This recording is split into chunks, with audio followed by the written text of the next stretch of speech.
Streaming now on the Watch TCM app is Malcolm X. This is Spike Lee's piece de resistance, I think, other than Do the Right Thing. This is a film that holds not only cultural and historical significance, certainly, but aesthetic and amazing detail-oriented significance. This was a movie that was an uphill battle. Like, this was a movie that took a lot to get made. There were a lot of strangleholds or strings attached to making this movie possible, even though it's a movie that, like, certainly had to be made in some form or fashion. It would be absurd not to have a definitive biographical film about Malcolm X. This was likewise the battle of Marvin Worth, an amazing producer who acquired the film rights to the autobiography of Malcolm X, commissioned civil rights activist James Baldwin to write the screenplay, and then along the way there were a bunch of other really prominent screenwriters who came forward and did their own passes and drafts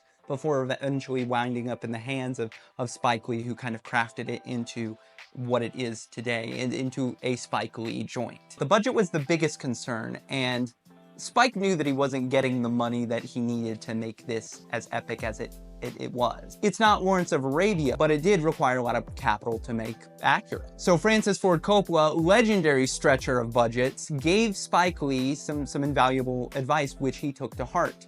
Get the movie pregnant, which is essentially saying, let the movie get long enough in production that by the point you reach somewhere close to the budget you're being given, you say, we need to extend the budget, we don't have enough.